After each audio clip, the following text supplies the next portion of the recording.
예수님께서는 쉴 틈 없이 바쁘셨습니다. 호수에서 광풍을 잠잠케 하시고 곧바로 게네사렛 호수로 가셨습니다. 바쁘다는 것하고 피곤하다는 것하고는 다릅니다. 자기가 좋아서 하는 일은 아무리 바쁘고 피곤하고 밤을 새도 기쁘기만 합니다. 땀 흘리며 흥얼거리고 일하지요. 그러나 억지로 하는 일, 의무적으로 하는 일들은 작은 일에도 피곤하고 또 쉽게 짜증을 내기 마련입니다.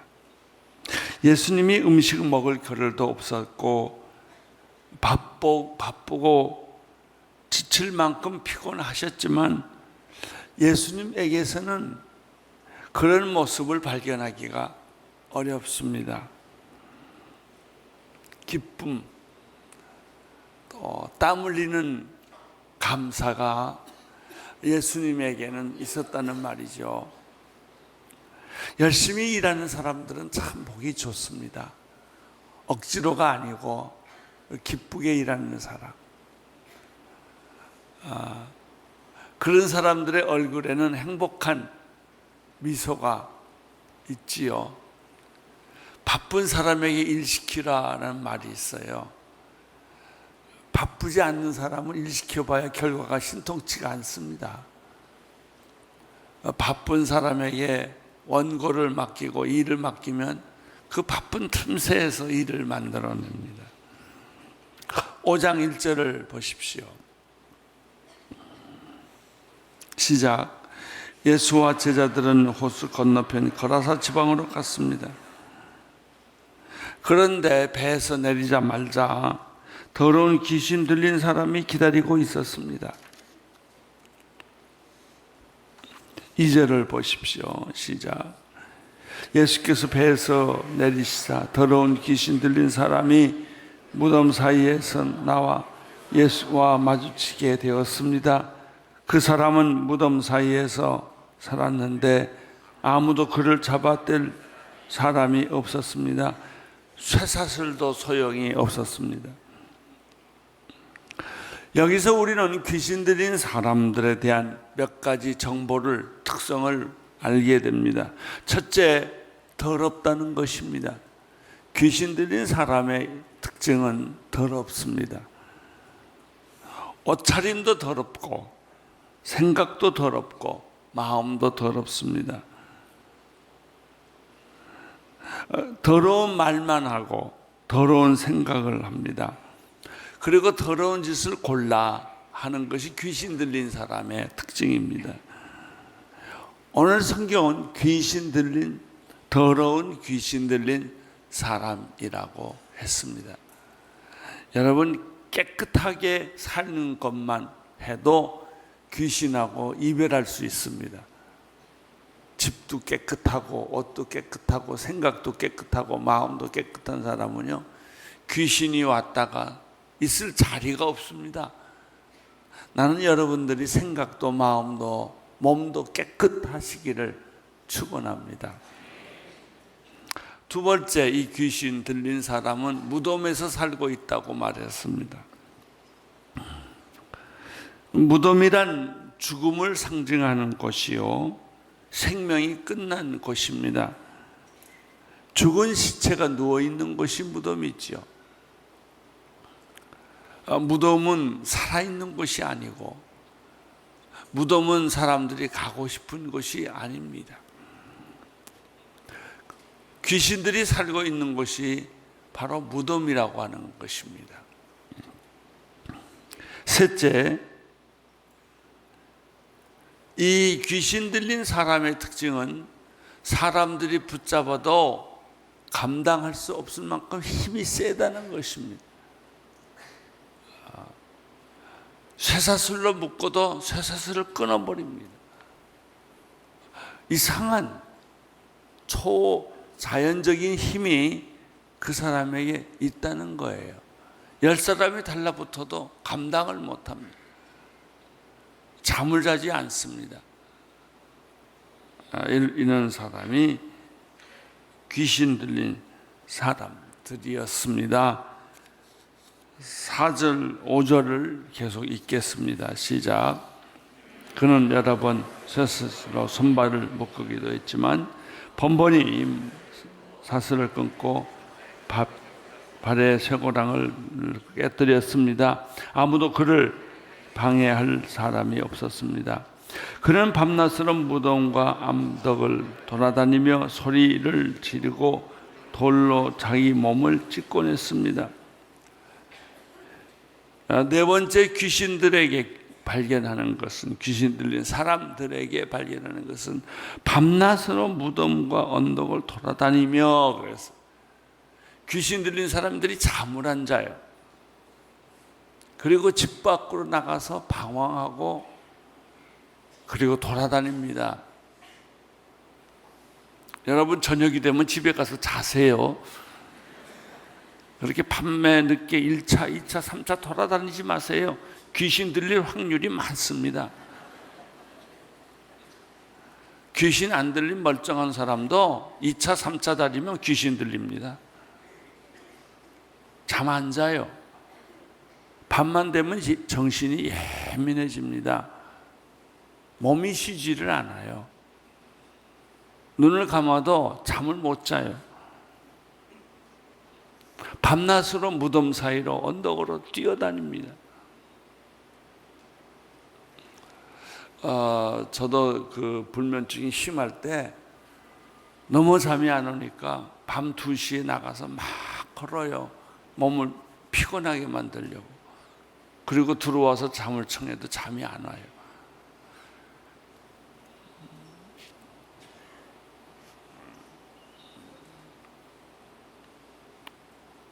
그리고 이 사람들은 돌로 자기 몸을 자해합니다.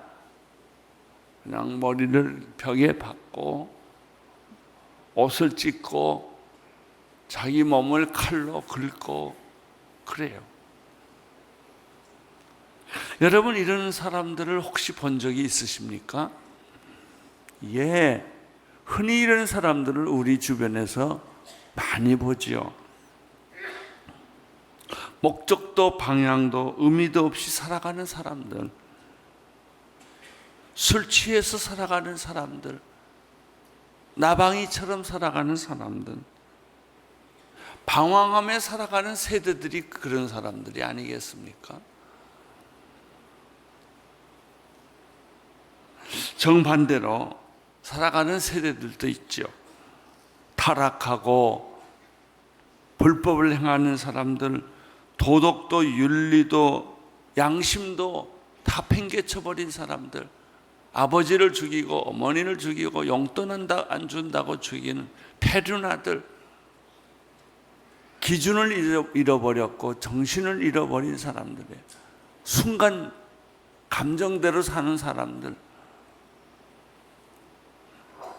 일을 저질러 놓고 후회하는 사람들, 후회한들 무슨 소용이 있어요?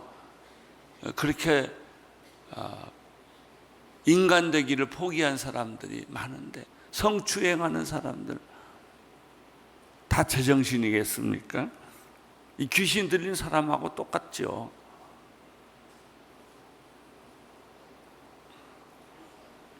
이런 세대를 가리켜 성경은 악하고 음란한 세대라고 말했습니다. 여러분, 세계를 여행해 보십시오. 대도시에 이런 사람들이 줄 서 있습니다. 몸이 망가진 사람들, 직장을 제대로 다니겠습니까? 사회생활을 제대로 하겠습니까? 홈레스가 되는 거죠. 직장이 없죠. 얼마나 더럽겠습니까? 몸에서 냄새가 나죠. 사람이 그에게 접근하지 않죠. 어떤 분들은 집에서 평생 안 나와요. 집에서는 안 나오는 게 응접실에도 안 나와요. 자기 방에 꼭 숨어서 사는 사람들.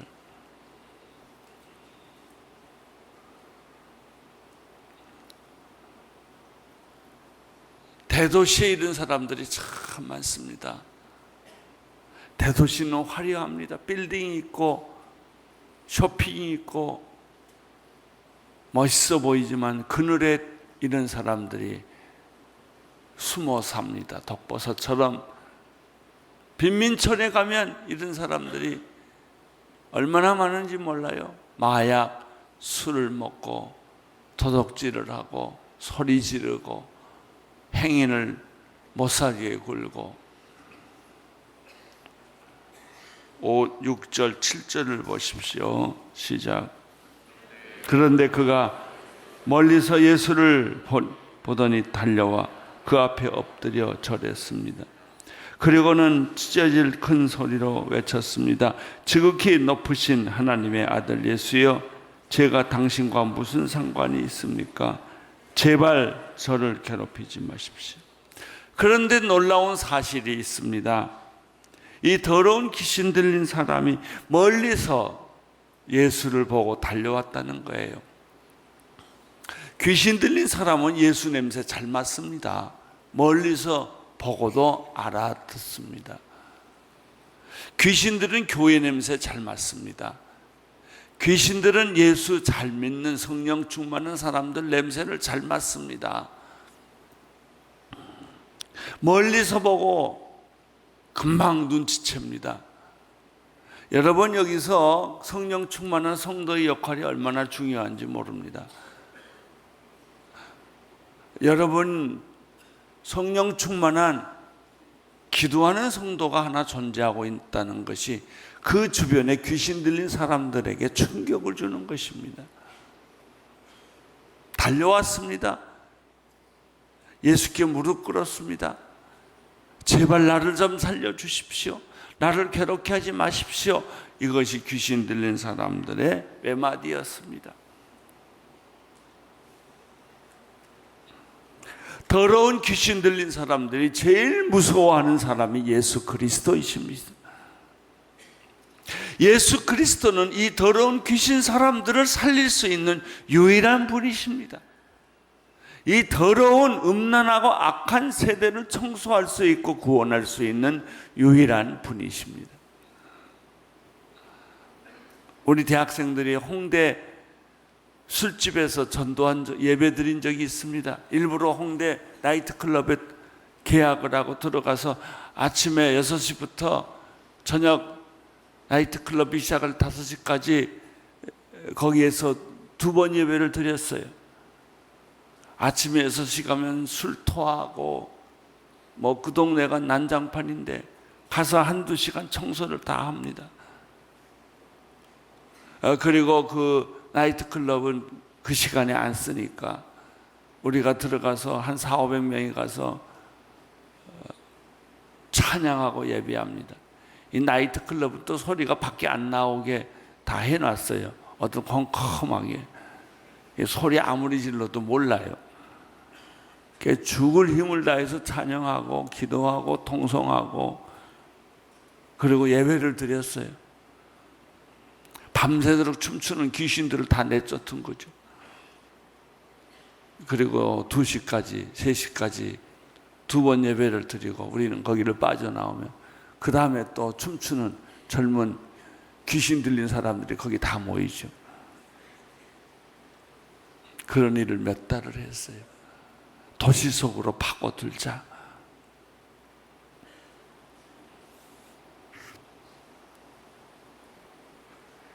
더러운 귀신 들린 사람들은 예수를 무서워합니다. 예수 믿는 사람들을 두려워합니다. 여러분, 자신감을 가지고 세상 속으로 들어가십시오. 세상 사람들은 여러분을 무서워합니다. 두려워합니다. 3가지를 발견할 수 있죠. 멀리서도 알아봤다는 것입니다. 달려와서 엎드려 절했다는 것입니다. 엎드려 살려달라고 애원했다는 것입니다. 귀신 들린 세대, 악하고 음란한 세대, 도덕도 양심도 윤리도 저버린 세대를 누가 구원하겠습니까? 오직 예수 그리스도 한 분이십니다. 그러면 요즘에 그런 일들이 왜 안 일어납니까? 예수 믿는 사람이 자신감을 잃어버렸기 때문입니다. 사랑하는 성도 여러분, 여러분들은 귀신을 쫓을 수 있습니다. 능력 있습니다. 우리에게는 예수 그리스도의 이름이라는 능력이 있습니다. 자신감을 가지십시오. 자신감을 가지십시오. 여러분이 능력이 있는 것이 아닙니다. 예수가 능력이 있습니다. 이 귀신이 멀리서 보고 예수께 달려와 무릎을 꿇었던 이유는 이미 예수께서 그 귀신을 보시고 꾸짖었기 때문입니다. 더러운 귀신아, 그 사람에게서 나오라 라고 명령을 내리셨기 때문입니다.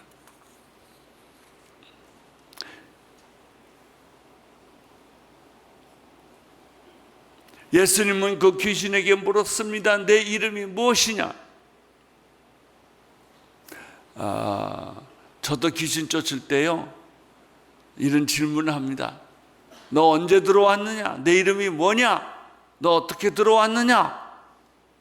그러면 처음에는 귀신이 거짓말을 많이 해요. 나중에는 실토를 합니다. 나갈 거냐 안 나갈 거냐? 안 나갈 거예요. 넌 나갈 수밖에 없다. 귀신은 안 나가려고 그래요. 여러분에게서 안 나가려고 그래요. 여러분 안에 숨어서 귀신 문화를 만들어요. 게으르고 더럽고, 그리고 여러분을 나쁜 습관을 자꾸 만들어내는 거예요. 그게 귀신의 집이에요. 그런데 여러분의 영혼을 깨끗하게 하고 마음을 깨끗하게 하고 믿음과 성령으로 충만하면 귀신이 있을 수가 없게 돼요. 5절부터 10절까지 읽겠습니다. 그 전에 예수가 내 이름이 뭐냐? 그랬더니 우리는 군대입니다. 이렇게 대답했어요. 참 재밌어요. 우리는 군대입니다. 읽어주세요. 시작. 그것은 앞서 예수께서 그에게 더러운 귀신아 그 사람에게서 나와라 하셨기 때문입니다. 9절. 그때 예수께서 물으셨습니다. 내 이름이 무엇이냐? 그가 대답했습니다. 내 이름은 군대입니다. 우리가 수가 많기 때문입니다. 때문에 불려진 이름입니다. 그리고 예수께 자기들을 이 지방에서 쫓아내지 말라고 간청했습니다. 귀신에 대한 5번째 모습. 귀신은 군대, 집단으로 존재한다는 것이죠. 물론 귀신이 독립적으로 들어올 수도 있습니다. 그러나 일반적으로 귀신이 존재하는 형태는 집단적으로 존재합니다. 오늘날 우리 세상을 보면요, 모든 게 집단적으로 데모하고 집단적으로 깃발을 들고 개인적으로는 다 실명제로 합니다. 개인은 안 나타납니다. 다 집단의 이름으로 행동을 합니다. 다 귀신들의 영향력입니다.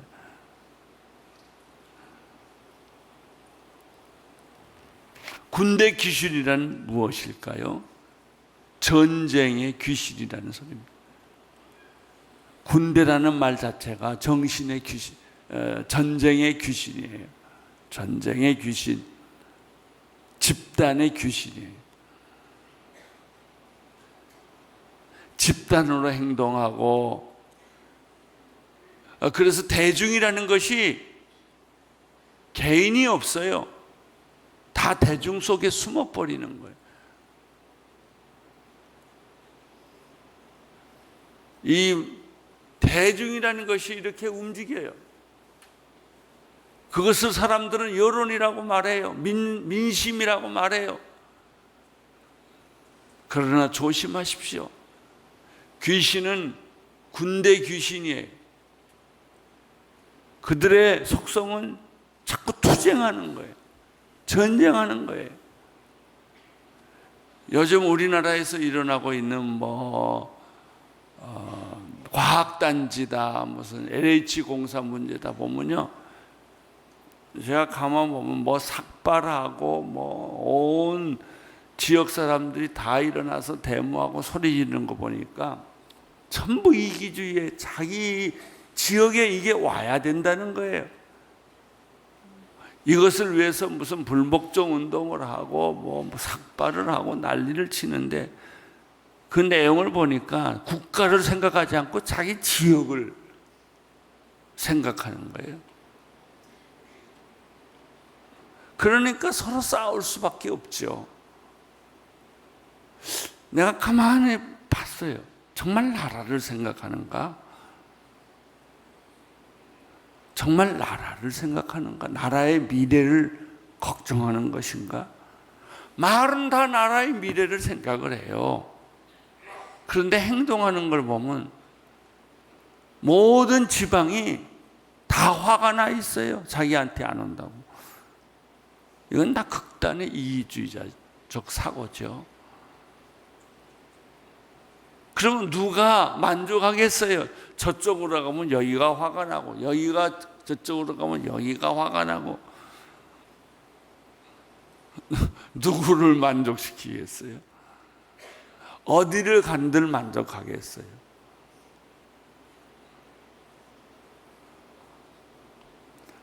우리 국민은 성격이 불같아서 자기한테 안 떨어지면, 떡이 자기 입으로 안 들어오면 희망이 없다 말하고, 이게 끝장이다 라고 말하고, 우리 지방은 다 죽었다 이렇게 말해요. 아니, 그게 안 들어온다고 죽긴 뭘 죽어요.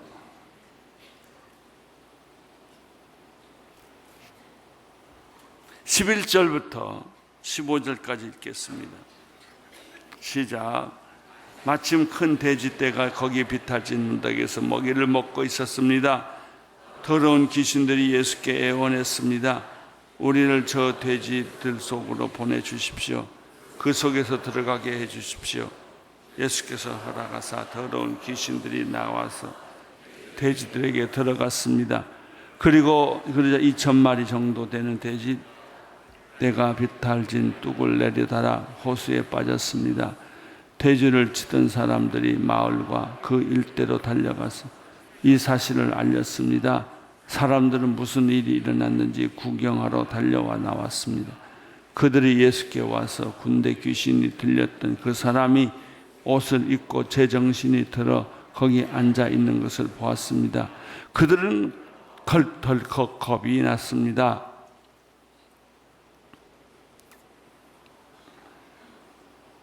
여러분, 모든 것들이 집단적으로 전쟁적으로 결정하는 데는 정치적으로 하면 안 돼요.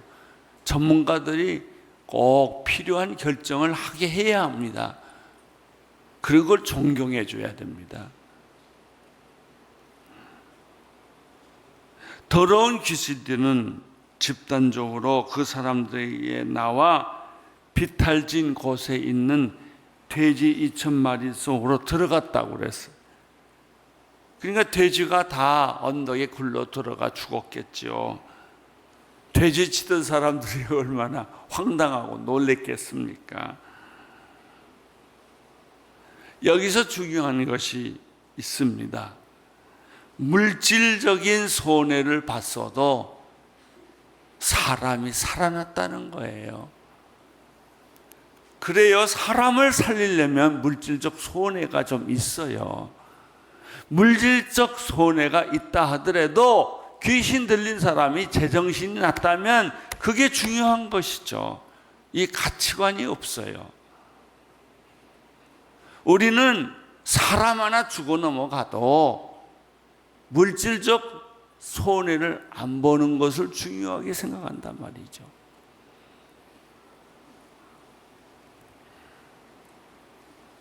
사랑하는 성도 여러분, 여러분의 인생에 있어서 물질적 손해를 본다 할지라도 가족이 살고 사람이 살고 그리고 그 사람이 제정신이 들었다면 그걸로 감사해야 돼요. 돈이라는 것은 잃었다가 또 생기는 것이고 생겼다가 또 잃어버리는 거 아니겠습니까? 오늘날 우리 시대에 급한 것은 뭐냐 하면은 귀신 들린 사람들이 제정신 나서 다시 정상으로 돌아오는 것이에요. 그래서 우리는 모두가 정신을 똑바로 차리고 살아야 합니다. 물질적 손해를 좀 본다 하더라도 그것을 감수해야 돼요. 돼지떼 2,000마리가 죽었다 하더라도 한 사람이 살아난다면 그걸 선택해야 돼요. 귀신에 이끌려 살지 마십시오. 술 취하지 마십시오. 여러분, 술 취해서 생기는 문제가 얼마나 많은지 아나요? 교통사고 크게 나죠. 제가 일본에 있으니까 술 취해서 걸리면 뭐 1,000만 원 벌금 그렇게 낸대요. 잘했다네 그런 생각 났어요. 면허증 뺏고 몇백만 원 벌금이 아니고 1,000만 원씩 벌금 내야 돼요. 왜 자기만 죽는 게 아니고 다른 사람 일평생 병신 만들어요.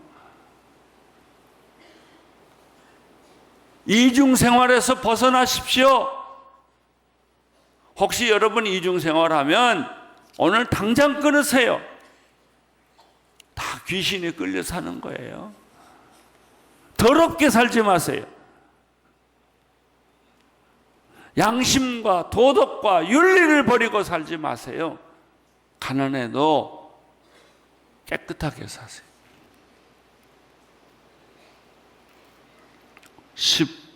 16절에서 20절까지 보겠어요. 시작. 이 일을 본 사람들은 귀신 들렸던 사람에게 무슨 일이 났으며 돼지들은 어떻게 됐는지 그들에게 이야기해 주었습니다. 그러자 사람들은 예수께 제발 이 지방에서 떠나달라고 말했습니다. 사람들은 물질적 손해를 두려워합니다. 물질에 관해서만은 예민합니다. 그래서 예수가 자기가 사는 동네에서 떠나달라고 부탁을 했습니다. 생각해 보세요. 그러나 돼지 2,000마리를 치는 사람들은 그렇게 했지만 귀신 들렸다가 제정신이 들린 사람들의 태도는 달랐습니다. 16절, 20절을 보십시오. 시작. 예수께서 배에 오르시는데 귀신 들렸던 사람이 따라가겠다고 간청했습니다. 예수께서는 허락하시지 않고 이렇게 말씀했습니다. 집으로 돌아가. 주께서 내게 일어나 큰 일을 해주셨는지, 얼마나 큰 일을 해주셨는지 가족들에게 말해주어라. 그리하여 그 사람은 대가볼리로 가서 예수께서 자기를 위해 얼마나 큰 일을 베푸셨는지 말하고 다녔습니다. 그러자 이 말을 들은 사람들은 모두 놀랐습니다. 귀신 들렸다 제정신이 난 사람은 제정신 들고 보니까 나도 예수님을 따라다니겠습니다 라고 요청을 했습니다. 그러나 예수께서 허락하지 않았습니다. 참 재밌는 거예요. 어떤 분은 예수를 제자들을 부르기도 하시고 어떤 분은 따라다니지 말고 내 집으로 가라 이렇게 말씀도 하셨어요. 다 신학교 가는 게 아니고 직장으로 돌아가라. 내 집으로 돌아가라 그랬어요. 집으로 돌아가서 너 가족들을 구원해라. 가족들을 섬겨라. 직장에 있는 동료들을 섬겨라. 이렇게 예수님이 말씀하시는 거예요. 그리고 그들에게 내게 당한 일들을 다 간증해라. 그렇습니다. 예수님의 일행으로 따라가지는 못할 망정 이제 우리 모두는 집으로 돌아가서 예수의 증인으로 살아가야 합니다. 그것이 세상을 변화시키는 방법입니다. 여러분의 가정을 구원하십시오. 여러분의 가정을 구원하십시오. 할렐루야. 아멘.